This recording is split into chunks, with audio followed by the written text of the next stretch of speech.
As we do our tasks.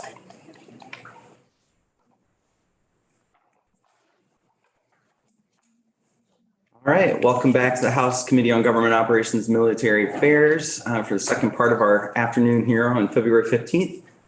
Mike Duteau is with us to continue our testimony on the OPR bill. Thanks for being with us today. Good afternoon. Thank you for the opportunity. Chairman McCarthy, Vice Chairman Barong, and distinguished members of the committee, I'm Mike Duteau. I am president of the Vermont Association of Drugstores, and I'm with an employee-owned company called Kinney Drugs. So I appreciate the opportunity today to share our thoughts on the proposed language. We have had, I think, some very productive and meaningful dialogue with OPR and with Lauren Hibbert, and we certainly appreciate how the approach was taken to continue to support not just the practice of pharmacy in Vermont, but all of the patients that we serve in our communities. So I think, we'd like to acknowledge that the last few years have certainly been challenging for all frontline health providers. Pharmacy was no exception. And we're very grateful that certain measures such as the PrEP Act, and I think most importantly, the amount of support that we received from the state of Vermont that allowed us to continue to practice at the top of our profession, despite numerous challenges, and continue to provide exceptional care. With the potential expiration of the PrEP Act in early May, we view certain safeguards via legislation in Vermont to be paramount to the continuation of care that we are able to provide.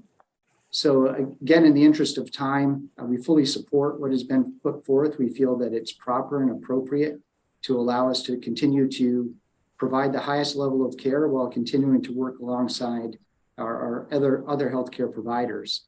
I will note, not in this bill, but other states have continued to introduce or even expand the types of testing that can be done in pharmacies, along with certain collaborative practice agreements with physicians. And we would continue to fully support that direction and would be happy to participate in additional conversation as needed. Thank you. Thanks.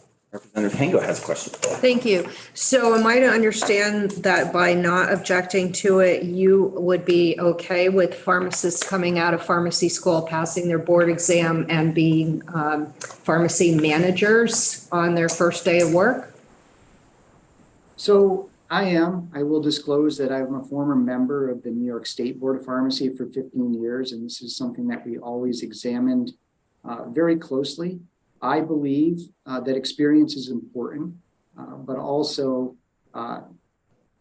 talent, dedication, and of course, how they perform on day one is a measure of success. It should be a case-by-case review. I do believe that OPR and the Vermont Board of Pharmacy have the appropriate tools to assess that.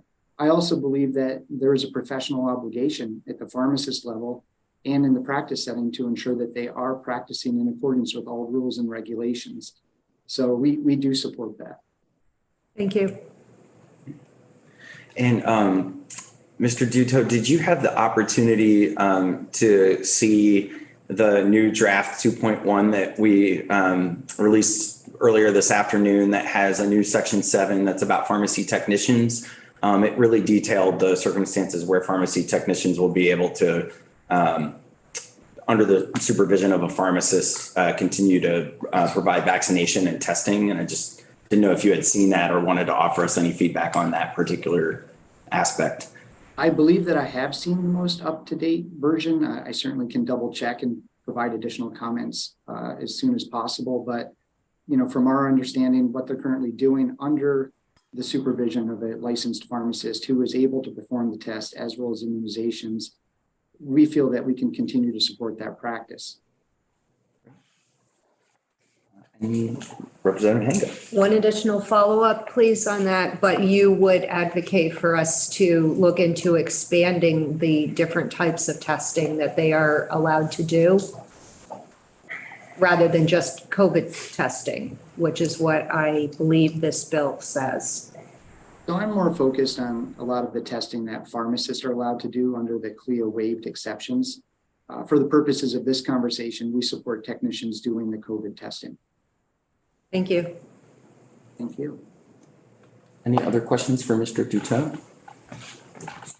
All right. Well, thank you very much for your testimony and for being with us today. And I think now we'll let you go, Mr. Duto. I wanted to chat with the committee for a few minutes about the bill. So I think that the concerns that were raised from the Pharmacists Association and Jeff Hochberg's testimony, that it revealed that there are some moving pieces with what the board is trying to accomplish. And they had been at 2 years, actually, while it was 1 year in statute. So they originally had the rule was more conservative. They were knocking that down and knocking it down. And apparently there was some miscommunication as they went from 1 year to 6 months to 0. So I think what we will do, and it seemed to be consensus in the hallway, and I'm hearing the concern in Representative Hango's questions, it sounds like it would be a good idea to table that, take that section with the 1 year piece out of the bill at this point. And if the rulemakers and the Senate think it's ready and there's consensus around 6 months, a year, something like that, we can get this bill on its way, but just not address that particular issue at this time and leave the 1 year in statute the way it is. That I think is the most expedient thing for us to do. Does anybody have any concern about that approach at this time? So the draft we see tomorrow will just not have that section 8 language that's in draft 2.1 if we go forward with that. So I'm seeing a thumbs up around the table. All right. Looking to send it out tomorrow. You know, I was surprised that that we heard any feedback that was negative on that section. So unless there are other folks we feel like we need to hear from, this seems pretty cut and dried, and I think we can get this out since we're going to leave that piece out. There was one other clarification that Lauren Lehman had mentioned about a line in the new section 7, the pharmacy tech piece that Tim was going to add to a draft for us to look at as a final version tomorrow. But yeah, are there any other concerns or folks we feel like we need to hear from? I think the rest of this seems pretty standard, but since we got a little surprise today, I just think it's best to set that one aside, and it may come back to us with some other compromise. Yeah, Representative Hango. One question about the testing, though. I think that's a really reasonable request that someone brought up. Perhaps it was the witness from the independent pharmacies. It was.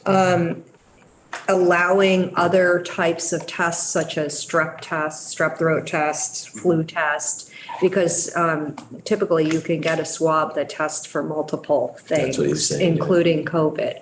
So I wonder if that's worth including in this as well, if it's an approved test that pharmacists already do and allowing pharm techs to do it.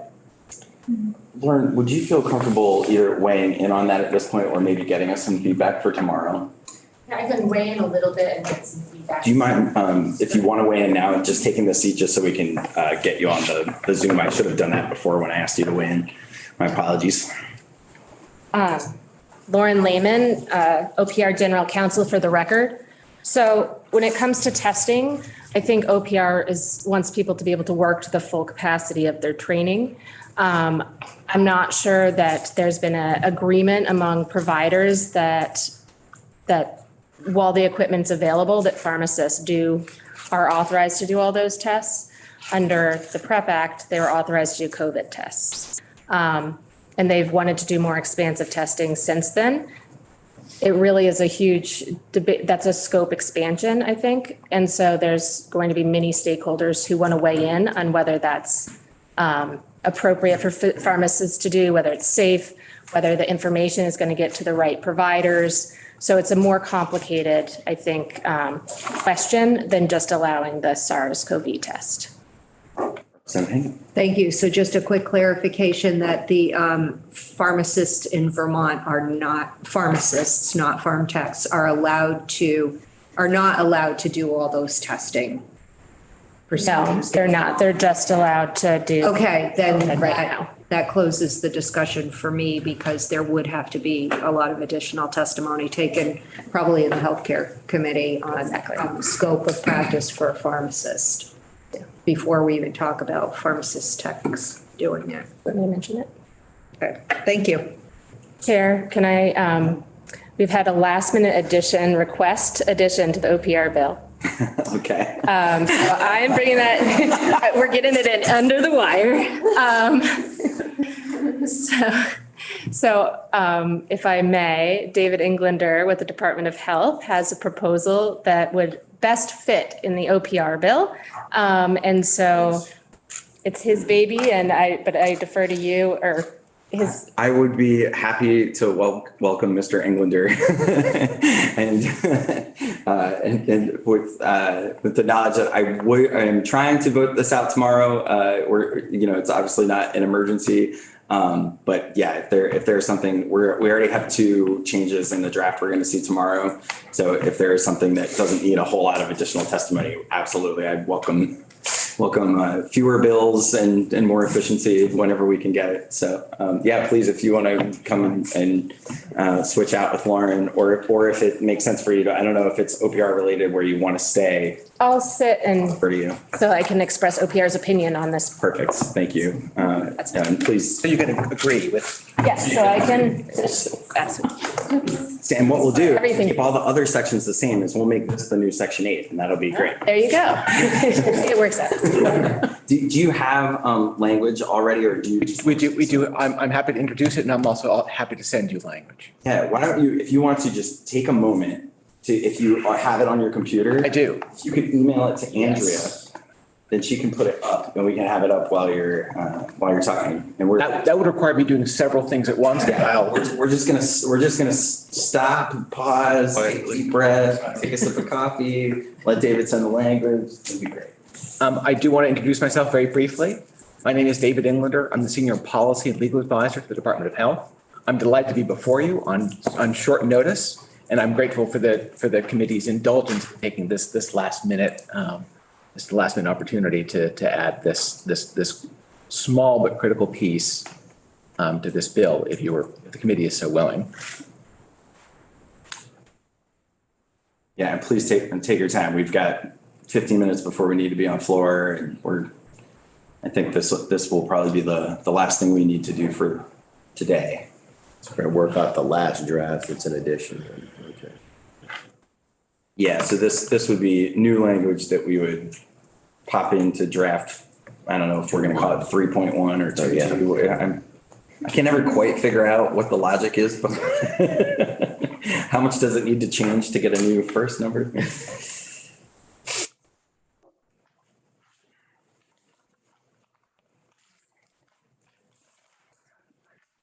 I will take the minute to just remind the committee that Commissioner Knight is going to come in to testify at 8:30 tomorrow. I know that's not our usual thing. So hopefully everybody can get up a little earlier. I know I'll have to get the dog walked and get out of the house in St. Albans a little earlier tomorrow to make that myself. I've actually got an ALCAR meeting at 8 tomorrow. Okay. And I have a rural caucus meeting at 8 as well. So I'll try to make it here soon. My hope is that she comes in and says, do the couple of tweaks we talked about and we love everything, but we'll see. Like OPR. Okay, great.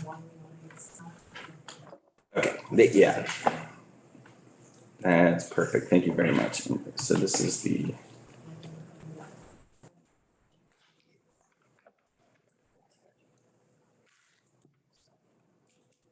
Great. So Mr. Englander, please, I think we've got this up on our email. Oh, terrific.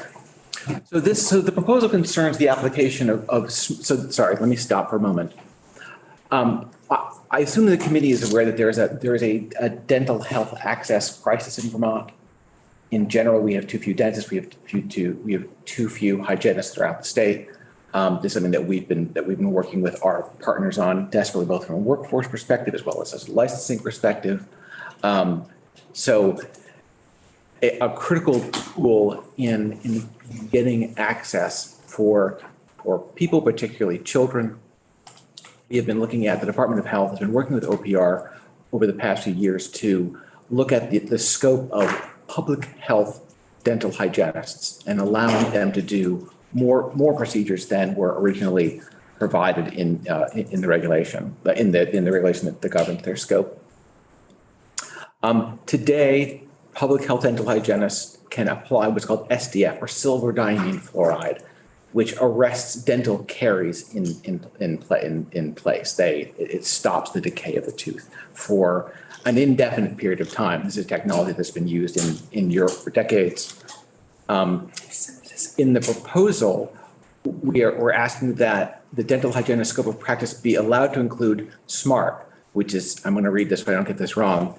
By the way, I should have said I'm an attorney, not a dentist. But I was raised by a dentist and actually grew up above a dental office. So the smell of a dentist's office is the smell of home for me. Some kind of transference. I'm sorry? Some kind of transference. Maybe. We can talk about that later. So silver modified atraumatic restorative therapy, or SMART, is a technique to halt decay and seal teeth using two products, silver diamine fluoride and glass isomer cement in a single appointment. So that it's critical. You don't have to have a child come back over and over again. It's a relatively simple procedure. It can be done without needles, without drilling. There's very little aerosol that's used in the procedure itself.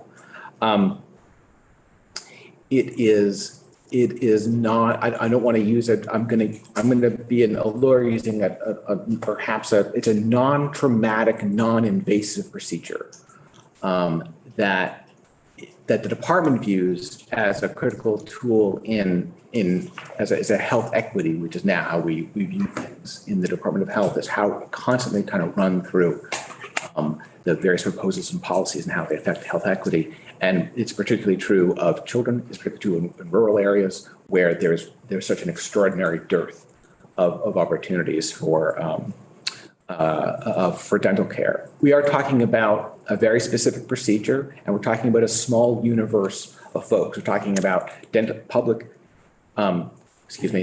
health hygienists. So they are hygienists. They are trained. They would also be subject to, before they could provide this care, they would have to, as you'll see from the language, they would have to receive specific training in order to apply this.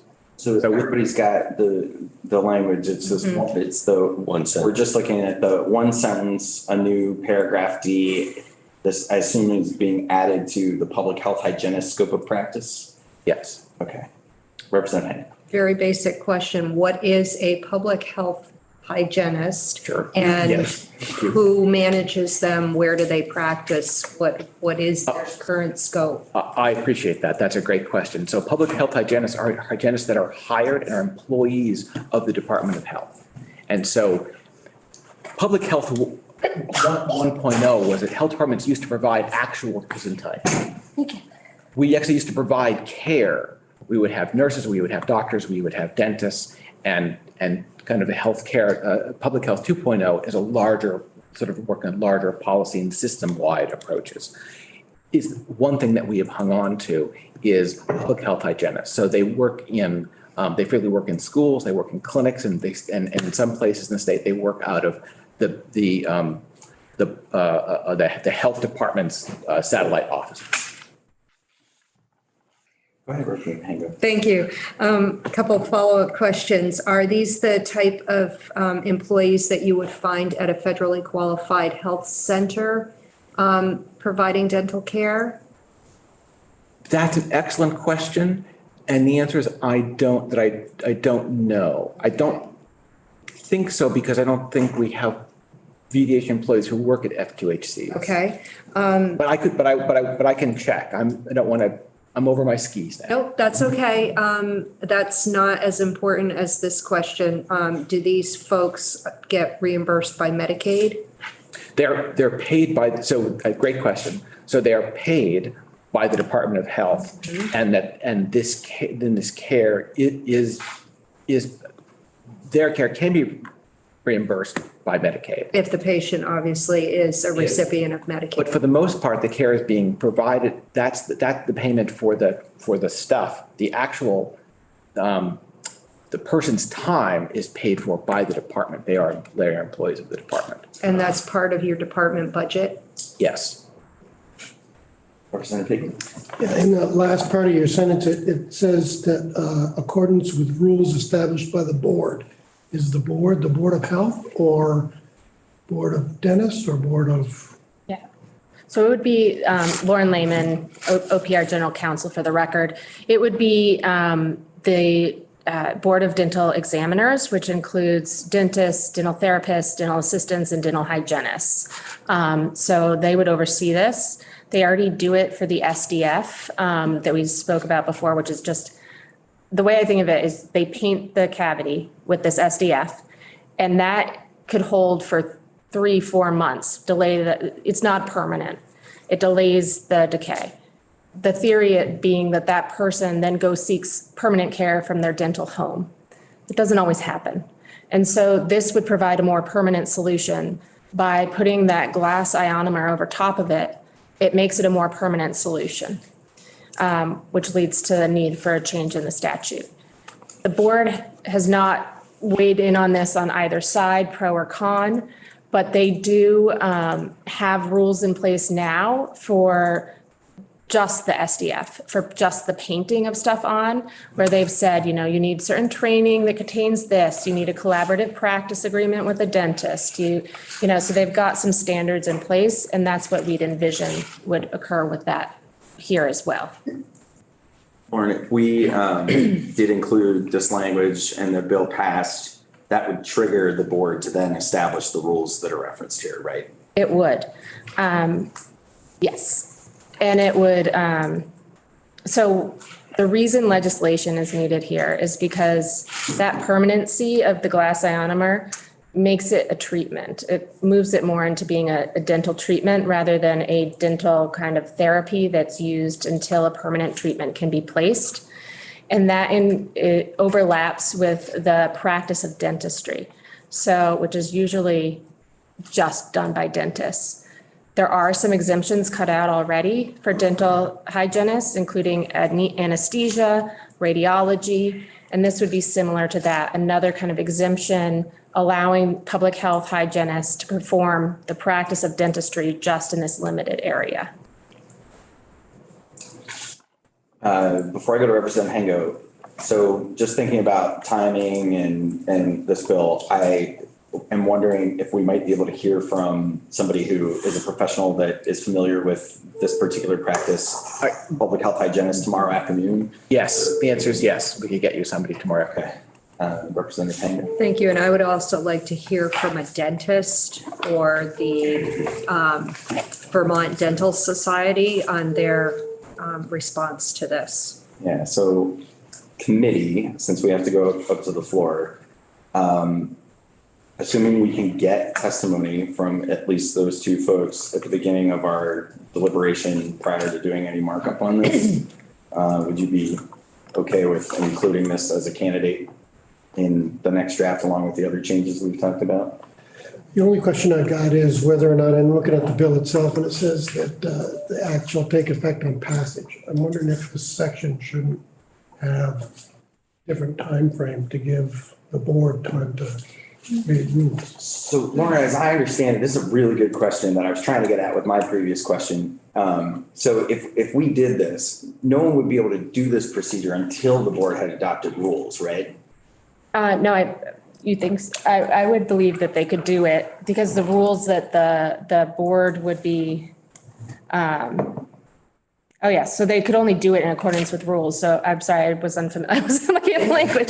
So they could only do it in accordance with the rules established by the board. So they wouldn't know how to do it without the board rules. So yes, rulemaking would be required before it could be triggered. So even if it's effective upon passage, it can't take place until those rules are adopted. Okay. Does that resolve that concern? Okay. One thing, one thing to consider would be to allow the board, we haven't talked about this. Now's a good time. One thing would be to allow the board to adopt a rule through emergency rulemaking, and therefore it could come into effect even more quickly. Here's what I would suggest. We're going to go up to the floor. I will keep an eye on my email. We're going to be picking this back up tomorrow afternoon. If the two of you could look at the language that David sent us, and if you have any further edits, like, us considering to allow emergency rulemaking that we might need to make explicit, if you can come to consensus, we'll try to get Dental Society and Mr. Englander, if you could contact one of your colleagues to potentially testify and explain this procedure to us a little bit tomorrow afternoon. I could actually have the dentist that does the training for this. That's better. That's great. We're better. We're playing with live ammo here with this OPR bill here. We're going to get a lot done. So we'll try and do that tomorrow and see if we can include this in bill. I'm so grateful. Thank you so much. Still has to go to the Senate, so it could get larger. It probably will, knowing our Senate colleagues. All right. Put a pin in it for today. We'll adjourn and go off.